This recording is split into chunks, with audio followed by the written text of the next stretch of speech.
Only on NBC5 tonight. Yesterday, we shared with you the first portion of funding the city of Medford is seeking to build a $60 million aquatic center and how it's part of this May's ballot. Tonight, in part 2 of our series, we're delving into the other proposed parts of the funding package.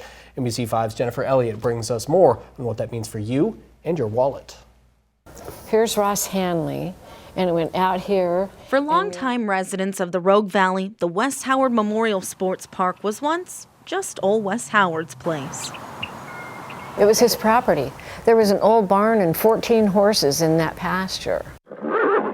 In place of the cattails and blackberry brambles, the Parks Department sees a blank slate, one that includes a competitive-sized pool, splash pad, 600 parking spaces, several basketball courts, and much more. One of the things that we have learned over the years that folks will support it, but they just don't want it as a property tax. They want everybody to pay the same. After 4 failed attempts to build or refurbish a water-related facility in Medford, City Manager Brian Shotun says it's eyeing a new way to fund a proposed $57 to $60 million Medford Sports and Events Center, one that doesn't involve property taxes. Funding would work like this. The transient lodging tax would cover 21% of construction. It's on this May's ballot. Changes to the car rental tax would bring in 4%. Renewing the U.S. cellular bond, 44%. It's like reinvesting the money instead of letting the bond sunset. That's paid for with the park's utility fee, which the city would increase the park's utility fee, covering the last 31% of construction costs. That's a fee everyone in the city pays. It could be a homeowner, it could be a renter, it could be a business, and that's one of the reasons why it's deemed as a more fair, equitable way of generating capital.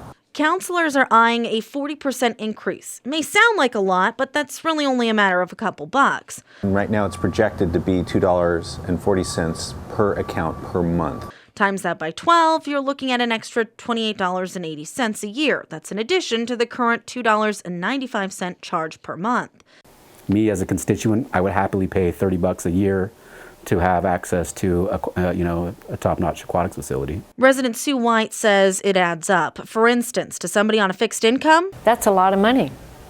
That's a lot of money. So while there may be varying opinions on the cost, in 2012, when voters rejected a plan to turn Hawthorne Pool into an indoor facility and upgrade the aging Jackson Pool, residents would have paid about $45 a year extra in property taxes. That's for a home assessed at $300,000. Shotun stresses this is different. That we're asking people that are coming to Medford and visitors to help pay for a facility that our residents will use 95% of the time. Some of the funding is still under discussion. At the most recent study session, councilors asked Parks and Rec to look into a couple other options that could lower the park's utility fee increase. No decision is made just yet. In Medford, Jennifer Elliott, NBC5 News. Jennifer, thanks. So if built, what would residents pay to use the facility? And why isn't a private company building it instead of the city? We'll have the answers to those questions coming up tomorrow in part 3 of our series.